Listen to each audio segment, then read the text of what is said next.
I'm here with the Oracle Outlook for the week starting June the 4th, 2018. This week I wanted to do a Lenormand reading, and the deck that I chose to assist me is one that I haven't used in quite some time, again keeping with the theme that I've been sharing about deck selection. You know, if you're just joining me for this particular video, I've been talking over the last few weeks about working with cards and decks that I hadn't used in a while, and so the one that I've chosen to assist me for this week is the Ensland and Leibland Lenormand, and it is different than a traditional Lenormand deck in a few ways. Number one, if you're one for playing card inserts like I am, this deck does not have them. It has these interesting little calligraphy type symbols, I call them sigils, in the place of playing card inserts.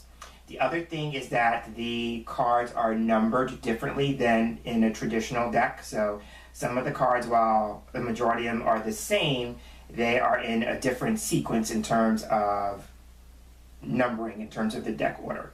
And then the last thing, because I touched on the idea that most of the cards in the deck are traditional, there has been one card that's been removed, and that card is the cross, and it's been replaced with the cat card. So again, and I'm only sharing these kinds of things only if you find the deck interesting and you do some research on it, you will discover those three things. So I just like to point them out. So again, we're working with the Ensland and Leibland Lenormand, and I have the deck on hand. So I'm going to take a few moments to shuffle the cards, and as I shuffle the cards, I'm focusing on the typical intention and question that I pose for these weekly general readings, and that is, what do we need to know for the week ahead?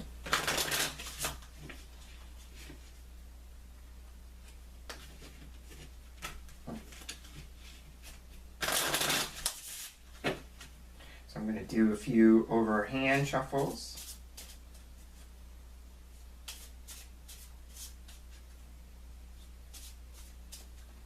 A few this way.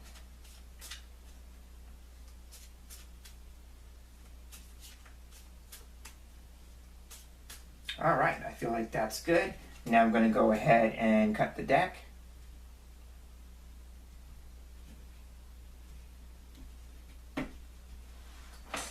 And fan the cards out. And when I work with Lenormand, I usually do a line of 5. So I'm looking for 5 cards in a fan, and I have 1 and 2. Those 2 cards came out together. Here's card 3, card 4. And this will be card 5. That was relatively easy. So now that I have the 5 cards selected, I'm taking the remainder of the deck and I'm putting it up to one side. All right.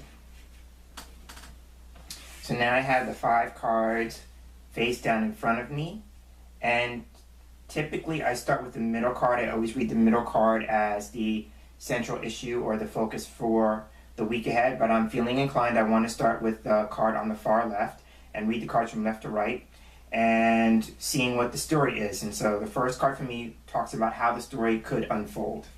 So taking a look at that, we have, okay, so here we have the coffin card. So for me, some possibilities I have for coffin are ending. So this could be about something coming to an end, and with that, I tend to think of words like something being finalized, something being reaching a state of closure. So I think of, you know, finality, closure. It could be closing the lid on something if we go with the idea that the coffin is an actual box. So this could be closing the lid on something. It could also be going with the box analogy, that this could be something about something being contained or stored. I tend to look at this as a card of containment and storage. It's also a card that can talk about something being limited or restricted if we go with the idea that a coffin, again with the box, is a tight space. Now, some other aspects of this card can represent illness. Sometimes this card can come up when we are under the weather and not feeling well. So this could be, again, maybe a nod, if that resonates with you, to kind of take care of your physical well-being. If it's not illness, it could be about a need for rest, because the coffin is a resting space or place. So there could be about just the need to get some rest. So again, some possibilities here is that something could be ending, being completed. There could be a need for something being made final or finalizing something or seeking closure around something. Could also be too about containing something or storing something. It can also be about either, taking care of our physical well-being. I'm thinking because there may be a chance that we may be run down or exhausted and in need for rest. So those are my associations for coffin. Now, as we look at each progressive card, it's going to inform us of the card that came before it. So now taking a look at the next card, here we have, you can't make this stuff up. So here we have the tree card. So for me, one of the chief meanings of tree for me can represent health and healing. So again, it's very interesting that it follows the coffin card. So again, it may be reinforcing for some people this week. There may be a need to look after your physical well-being and about getting some rest, some much needed rest. So there is that to consider because, again, we have the combination of illness and healing. If we go with the idea that there may be something that needs to be finalized or something that we need to seek closure around, then the tree card can represent this idea of extended family. I tend to look at this as one's family tree. So there may be a situation that involves extended family, because the house card for me would represent immediate family. So this is making me feel like it may be extensions of family. So it's making me feel like there may be a situation that we need to seek some closure around or finalizing something, and it has to do with extended family members. It could also be too, if somebody is actually going through an illness of some kind or a state of dis-ease with one's physical well-being, there may be a need to look up one's family tree. And I see that with the idea that it could be something that's hereditary, meaning it's passed down from family members or generations. So there may be somebody dealing with something that's of a hereditary nature. It could also be too like somebody may actually need to maybe inform themselves more about their family history in relation to some kind of illness or dis-ease. So I'm seeing that as possibilities here. It could also be too that somebody may need to consider ways that they could branch out. I tend to look at the tree card as branching out. So there may be that. It could also be too like for the person who may need to just get some rest, this card is saying too, it's because you don't want to overextend yourself, or you could, as a result of overextending yourself, you may find yourself feeling the need for rest, or you're finding yourself run down, that kind of thing. So I'm seeing that with the tree card following coffin. So now the card in the middle, now I can say, is that for me this usually represents a central issue or something that we're being asked to focus on. And now going with that, here we go. Here we have the key card. So key card, if we go with the previous cards, and I talked about this idea about maybe, something having to do with something being hereditary in terms of a illness or a state of dis-ease, then the key card is about finding answers or solutions, or that it is important, right? So this idea about getting rest, possibly because you've overextended yourself, it's important with the key card, right? Again, if you are looking into your family tree, your family history in relation to some kind of medical condition, illness, dis-ease, it's important. And not only is it important, but this card is about finding answers or solutions. So I would say that. So you may find the answers that you're seeking through that process.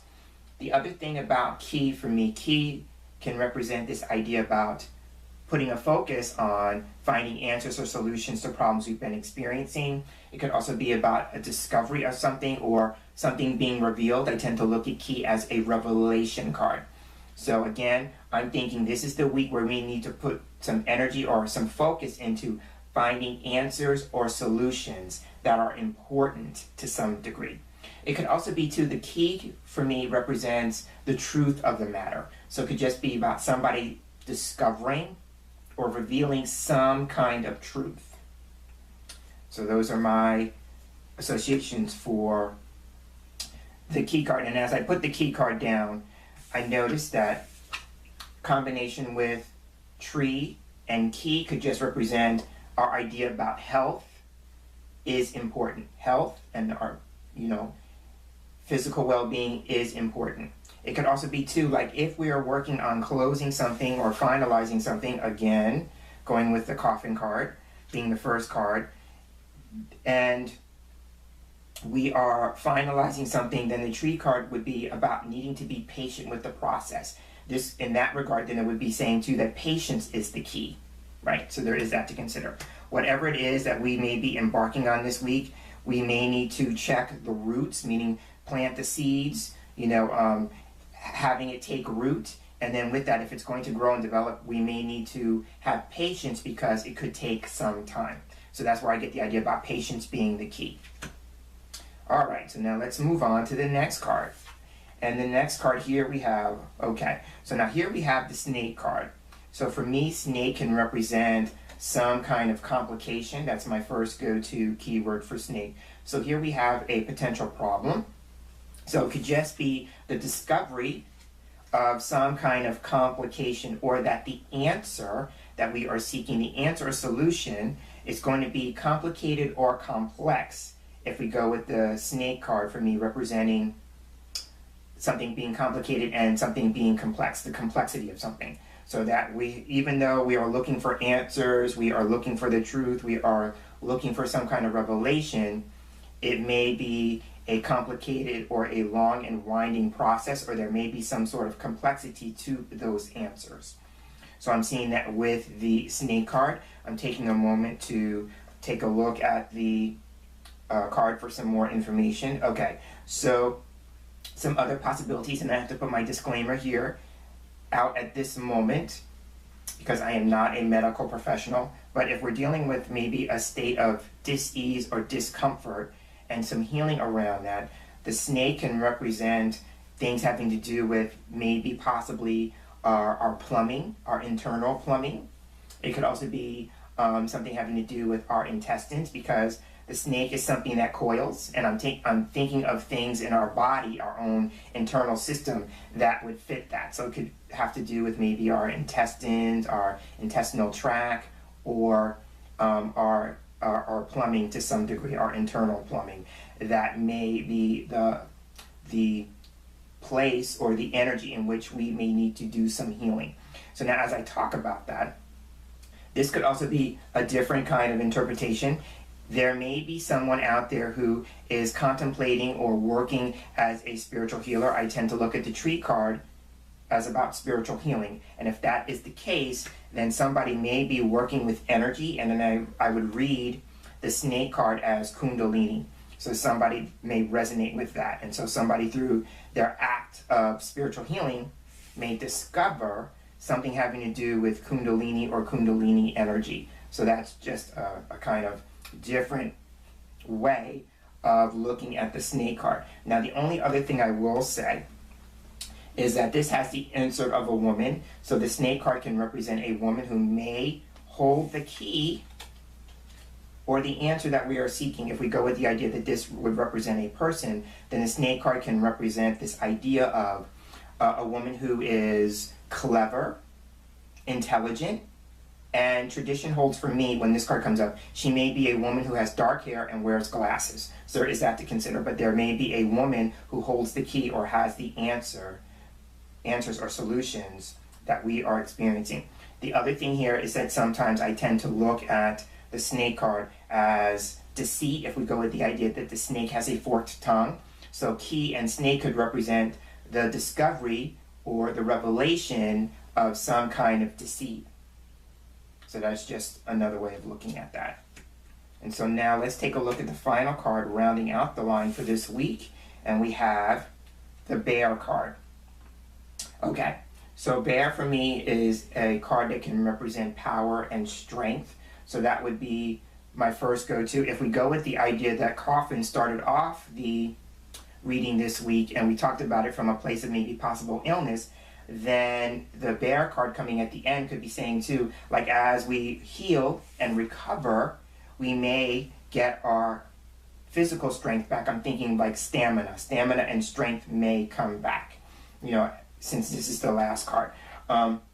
So I'm seeing that we may feel more powerful, like, and I'm seeing that, and maybe if I go with the idea that I talked about snake being this idea about Kundalini energy, if I stick with the energy part of that, then it could just be, you know, this powerful energy. And so somebody who may be discovering Kundalini realizes the power or the force of that energy, because I tend to look at the idea here about power and force. Now, the other thing here with the bear card, if we are working on our physical well-being and we're seeking answers or solutions to that kind of thing, or we're seeking some kind of closure around that, then this card could represent coming in contact with somebody who is a leader or has some level of authority. So it could be like a person who has some expertise in a particular area of health or healing, and we are turning to that person, or we are discovering that person for the answers or solutions, right? So there is that. So it could be a number of things. Number one,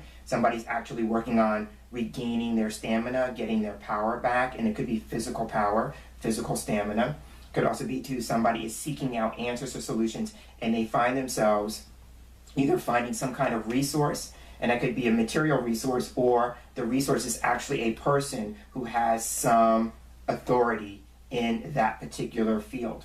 So I'm looking to see what other thing I want to say about this. Oh, yes. So it could also be, too, like one of the things we may need to kind of work on is that somebody may be wanting to work on their diet, because I talked about with the snake card about this idea about intestinal tract and those kinds of things. Then this card could be about digestion and food in particular. So there may be a need to take a look at one's diet. Diet may be playing a part into that. And also the idea of weight. Sometimes for me, the bear can represent something heavy. So as a result of that, if we go with the idea about diet, so maybe changing one's diet, so that could also help them lose weight. So that is how I would look at the bear card. So on that note, I will go ahead and end this week's Oracle Outlook. I'm James Himm Mitchell, and as I close, I'd like to thank you for sharing space here with me for this week's reading, and I look forward to sharing the same space with you again in our next video reading together. So until then, I'm hoping that you have a wonderful day, and I'm hoping that you have a wonderful week. Take care.